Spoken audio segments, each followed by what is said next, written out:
Do you ever wonder how such complex circuits fit into a tiny smartphone? Welcome back to our Printed Circuit Boards process series.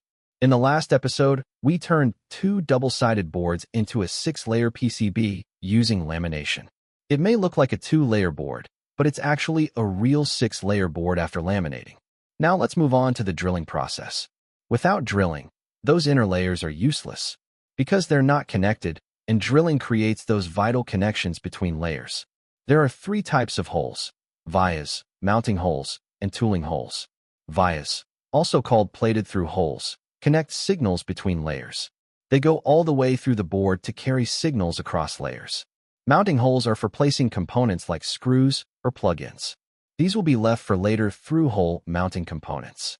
Tooling holes help with accurate positioning on the production line. Now that you know the types, let's dive into how drilling is done. Engineers start by analyzing Gerber files to locate, size, and classify the holes. Before drilling, the board is protected with aluminum foil or phenolic boards on both sides to prevent burrs and protect the drill bit while drilling. Depending on the size and type of hole, we use mechanical drilling and laser drilling. Mechanical drill bits are made of tungsten carbide and can process 3 to 5 stacked boards at once.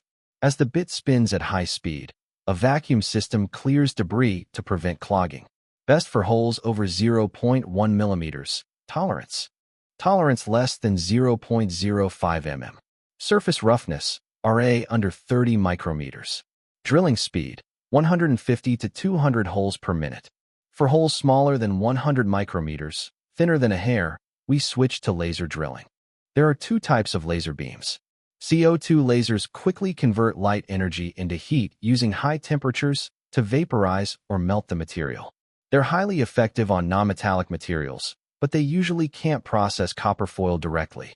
Best for drilling holes between 100 to 200 microns, and their drilling speed is so fast, 600 to 30,000 holes per minute.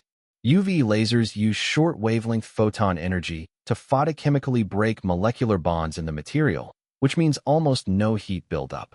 They can directly drill resin, fiberglass cloth, and even copper foil. Best for holes between 25 to 100 microns. Their drilling speed is lower than CO2 lasers. In drilling speed, around 1,000 to 10,000 holes per minute.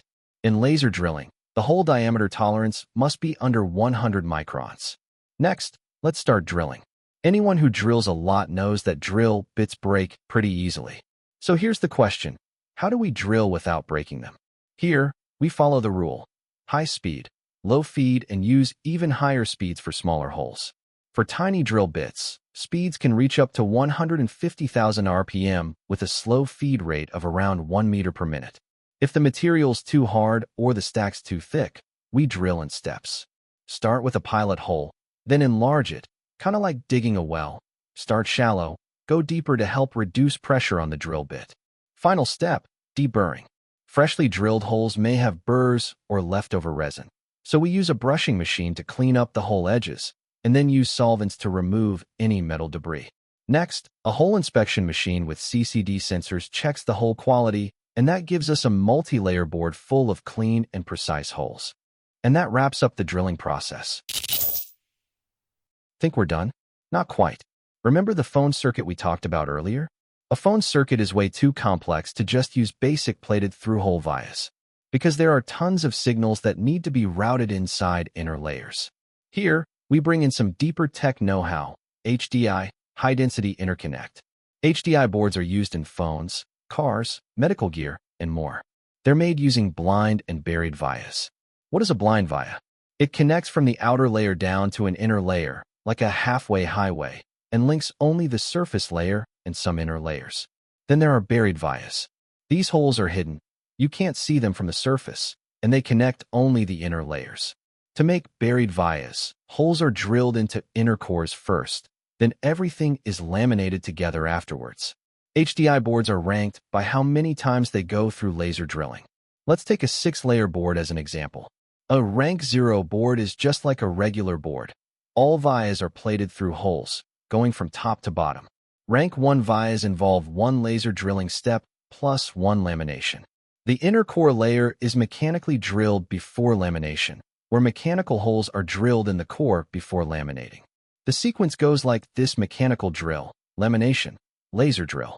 Rank 2 vias go through laser drilling once, then get laminated once, and then are laser drilled again.